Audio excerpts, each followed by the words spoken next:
Assalamualaikum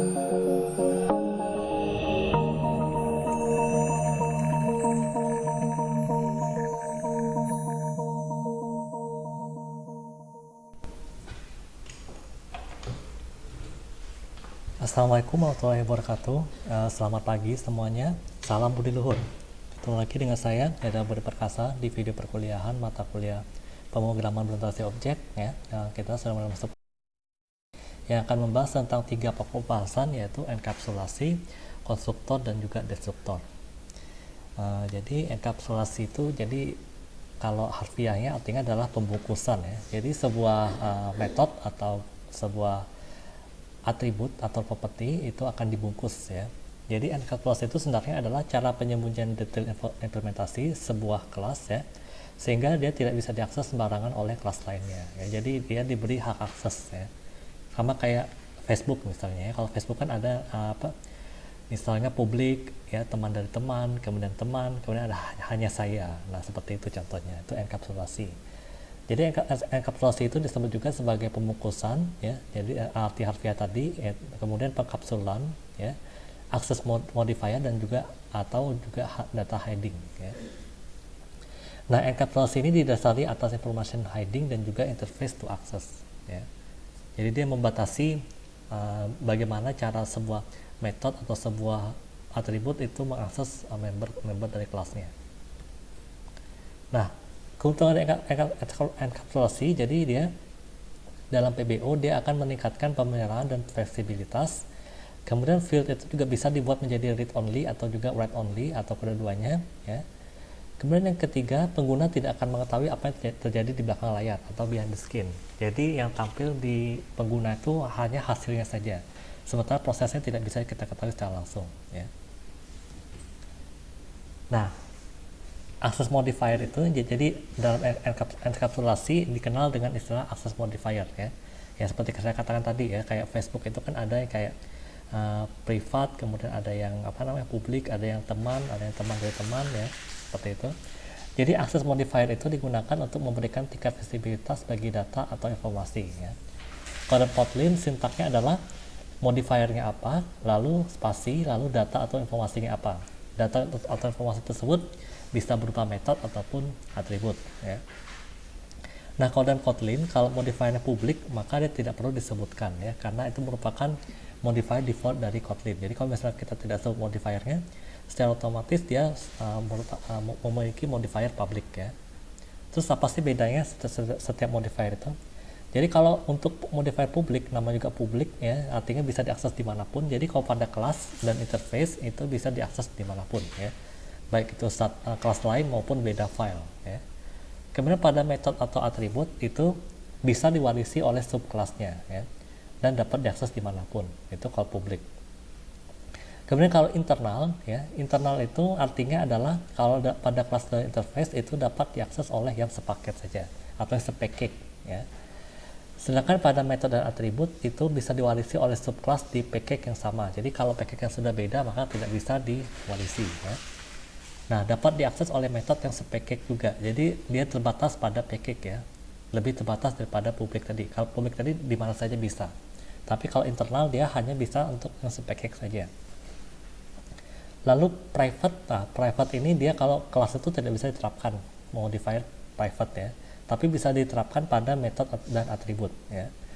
Kalau private artinya adalah tidak bisa diakses dimanapun ya, terkecuali oleh metode yang ada di dalam kelas itu sendiri. Jadi private ini fungsinya adalah sebagai metode atau atribut bantu ya, bukan sebagai metode atau atribut yang bisa diakses oleh seluruh file ya, tapi dia merupakan metode atau atribut yang sifatnya membantu ya. Kemudian ada protect. Kalau protect ini sama seperti private, dia tidak bisa diakses, tidak bisa diterapkan oleh kelas dan interface. Tapi kalau dalam metode dan atribut itu bisa diwarisi oleh subkelasnya ya, dan dapat diakses oleh metode yang sepackage. Jadi dia bisa diwarisi oleh sembarang subkelas, tapi metode-metodenya hanya bisa diakses oleh metode yang sepackage saja. Sedangkan di luar package itu tidak bisa diakses oleh yang si modified protect ini ya. Nah, contoh programnya seperti ini. Misalnya saya punya kelas diagram yang ada di sebelah kanan ya. Kelas ini namanya mahasiswa ya. Ada atribut namanya nama, kemudian ada method set nama dengan parameter nama, dan ada get nama ya. Sebenarnya set nama dan get nama ini dia tidak perlu dituliskan seperti ini ya, karena kalau ini kan gaya-gaya Java nih.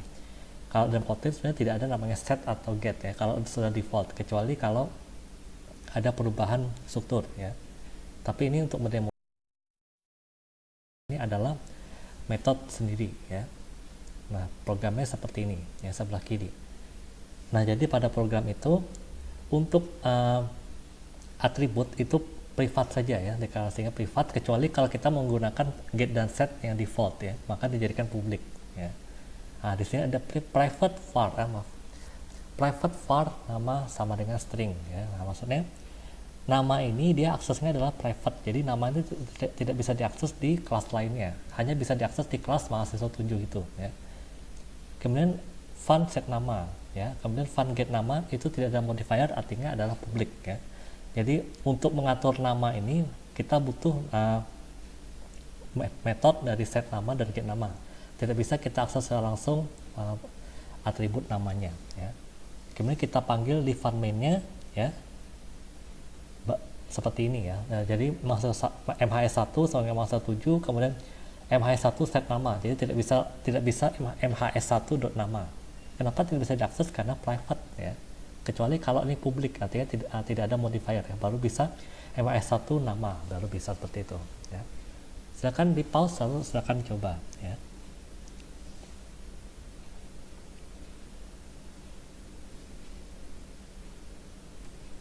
Kemudian ada yang istilah konstruktor ya. Konstruktor itu dia juga merupakan metode, cuma dia tidak ada tidak digambarkan di kelas diagram ya. Jadi konstruktor itu merupakan sebuah metode khusus yang secara otomatis dipanggil atau dijalankan pada sebuah kelas di instansiasi ya. Jadi ketika kelasnya dibuat, maka konstruktornya akan berjalan ya. Nah, bisa juga diartikan sebagai metode khusus yang berfungsi untuk menciptakan objek dari kelas. Jadi ketika kita membuat objek dari kelas itu, maka konstruktor itu akan langsung dijalankan ya, secara otomatis ya. Nah, dia akan dipanggil secara otomatis ketika objek tersebut dibuat atau dideklarasikan ya. Nah, konstruktor itu tidak terbatas ya, bisa kita buat sendiri. Jadi dia tidak selalu otomatis, bisa kita buat sendiri ya. Maksudnya bisa kita definisikan sendiri ya, tidak mesti konstruktor bawaan dari programnya ya. Nah, kalau misalnya boleh juga tidak dibuat ya. Kalau tidak dibuat, maka compiler Kotlin itu akan secara otomatis membuat konstruktor default saat kompilasi, yaitu konstruktor tanpa parameter ya. Nah, konstruktor tadi sudah saya bilang dia bukan anggota dari kelas, walaupun namanya metode, tapi dia bukan anggota dari kelas ya. Seperti itu. Jadi konstruktor itu unik ya. Dia bukan bagian dari kelas itu ya. Nah, konstruktor itu mempunyai beberapa fungsi. Yang pertama, akan membuat sebuah objek saat program dieksekusi ya. Kemudian dia juga akan memberikan nilai awal dari atribut yang perlu diinisialisasi ya. Dan yang ketiga adalah mengerjakan proses yang diperlukan saat objek dibuat ya. Jadi prosesnya itu dijalankan dulu ya, sebelum metode yang sebenarnya itu dijalankan. Nah, kalau dalam Kotlin atau pembuatan konstruktornya ya, jadi dalam satu kelas itu dia tidak hanya satu konstruktor saja, tapi bisa banyak ya. Jadi tidak dibatasi ya. Nah, konstruktor ini dia tidak ada nilai kembalinya ya. Tapi ingat, bukan berarti tipe data baliknya adalah unit, bukan, tapi dia tidak ada ya. Kemudian bisa juga memiliki satu atau banyak, atau bahkan tidak ada parameter sama sekali ya, bisa juga. Nah, kalau kelas memiliki satu konstruktor ya, maka konstruktor tersebut langsung didefinisikan setelah nama kelas ya. Kalau dalam Kotlin seperti itu. Jadi misalnya kelas A, nah, apa konstruktor yang langsung ya. Tidak seperti Java. Kalau Java itu kan dia kelas A, kemudian ada di bawah di dalamnya publik A misalnya, seperti itu. Tidak ya, tapi langsung saja. Itulah keunggulan dari Kotlin. Maka konstruktor tersebut langsung didefinisikan setelah nama kelas ya, dan proses pada konstruktor itu akan didefinisikan pada blok init ya, di dalam definisi kelas tadi ya.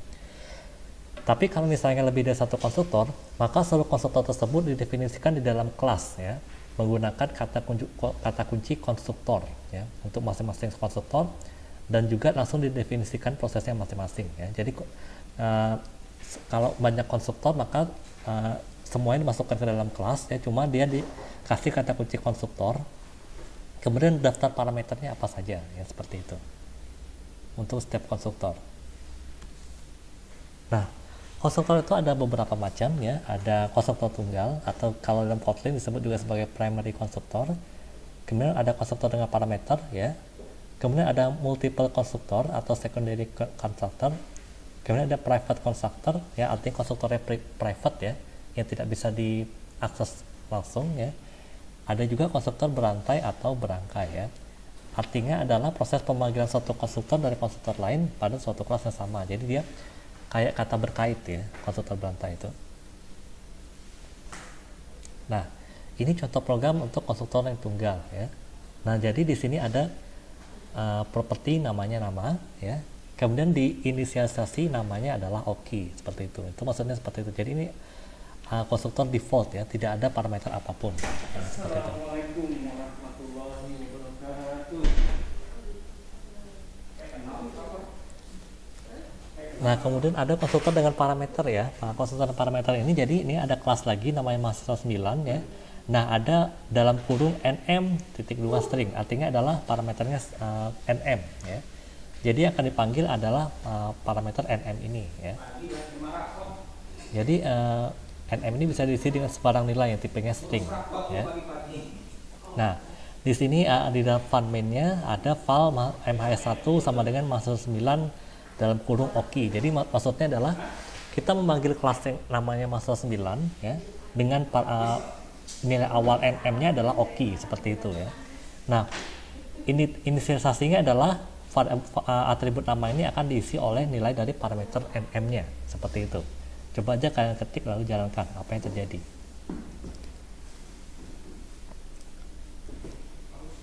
Kemudian ada multiple constructor atau kalau dalam Kotlin namanya adalah secondary constructor ya.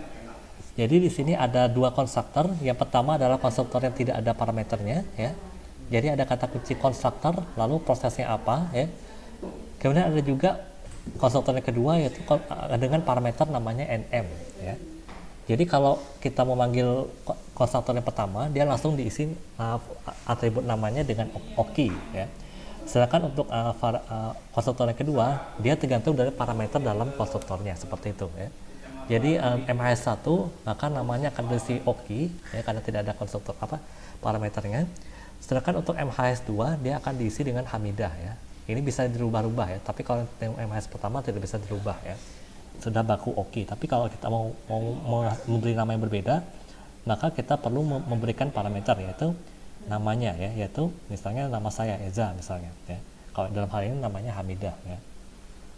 Coba aja diketik lalu jalankan ya.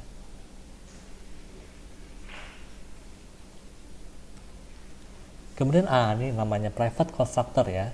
Kalau private constructor ini dia agak unik ya. Memang ada jadi ada misalnya kelas counter, lalu ada setelah nama kelasnya ada kata kunci private constructor ya. Jadi ada private bentuknya. Nah, kalau private constructor ini dia tidak akan pernah digunakan ya kan, karena namanya juga private, jadi dia mubazir istilahnya, poros saja ya. Kemudian ada init. Nah, init ini sebenarnya dia tidak akan dijalankan ya, karena ini private constructor, jadi dia diabaikan init ini walaupun ada perintahnya ya. Seperti itu. Kemudian komponen objek, jangan lupa ini maksudnya adalah atribut dan atau metode yang statik ya, seperti itu. Jadi diapit oleh komponen objek ya. Kemudian di fun main-nya misalnya kita mau ngetik file count sama dengan counter 25 ya. Ini tidak akan bisa berjalan ya, walaupun itu ada parameter tetap tidak bisa jalankan karena ini adalah private constructor. Jadi 25-nya itu yang akan menyebabkan errornya ya. Jadi programnya tidak akan bisa jalankan. Bahkan sebelum kita menjalankan pun sudah ada error ya. Oleh karena itu kita hanya bisa mengakses metode dan atribut statiknya ya, yaitu current count dan increment count-nya ya. Nah, coba aja diketik lalu jalankan ya. Lalu coba kalian hapus komentar di file count-nya ya. Di uncomment ya. Coba sebelum dijalankan pun dia akan ada cacing merahnya ya. Itu artinya dia tidak bisa dijalankan ya, atau tidak bisa dikompilasi karena error itu. Sebelum dijalankan pun dia akan menjadi error.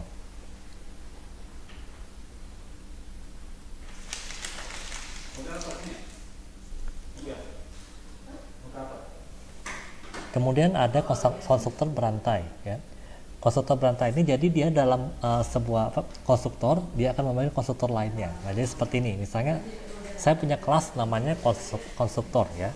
Di dalamnya ada 4 konstruktor yang saling berkaitan, yaitu yang tanpa parameter, kemudian yang parameter str, kemudian ada yang str dan angk, lalu ada yang abc ya. Nah, kalau kalian jalankan, maka dia akan menjadi seperti ini ya. Hai, nama saya siapa, str-nya, kemudian mahasiswa, str-nya apa, angkatan angk ya. Kemudian baru apa, salam kenal apa. Jadi seperti ini ya. Ini kan contoh programnya adalah hai, nama saya Oki ya. Kenapa Oki? Karena str ini isinya adalah Oki ya. Kemudian mahasiswa ISB Atma Luhur angkatan 14 seperti itu. Baru yang terakhir adalah salam kenal ya. Jadi dia berantai ya. Coba aja kalian jalankan, ketik lalu jalankan.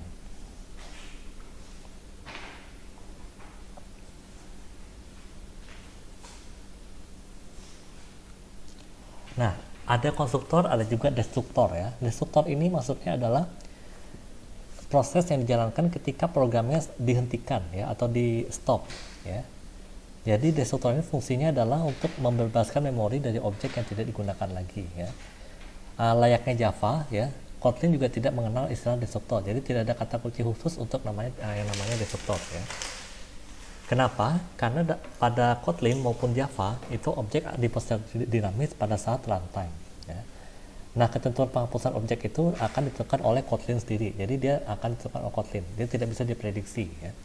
Nah, nama istilahnya adalah garbage collection ya. Itu istilah dalam destruktor ya. Nah, apa sih garbage collection ini? Jadi garbage collection itu akan terjadi secara sporadis ya. Sehingga sulit untuk menentukan kapan proses tersebut akan dijalankan ya. Jadi dia tidak tentu. Sporadis ya. Sporadisnya macam kayak spora ya. Kayak jamur nyebar spora itu dia acak ya di mana-mana ya.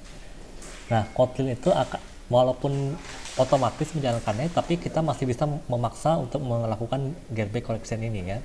Menggunakan perintah system.gc ya. GC itu maksudnya garbage collection ya. Nah, setelah system.gc tersebut dijalankan, maka runtime Java otomatis akan memanggil metode finalize ya. Jadi dia tidak secara langsung ya. Jadi destruktor dalam Kotlin itu dia akan dijalankan secara otomatis ya ketika programnya berhenti dijalankan. Tidak seperti misalnya C++ yang destruktornya harus dijalankan secara manual ya, seperti itu. Nah, contoh programnya seperti ini ya. Jadi di sini ada init ya, ada konstruktornya. Lalu ada protect finalize. Jadi finalize ini dia tidak bisa kita rubah nama fungsinya dan juga modifiernya. Dia selalu protect, kemudian namanya juga finalize ya. Tidak bisa kita ubah lagi ya. Coba aja kan ketik lalu coba jalankan seperti apa ya.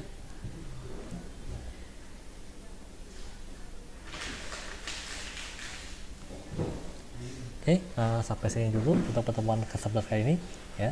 Kalau ada yang ingin tanyakan silahkan tinggalkan komentar ya. Saya akhiri sampai sini. Assalamualaikum warahmatullahi wabarakatuh. Salam budi luhur.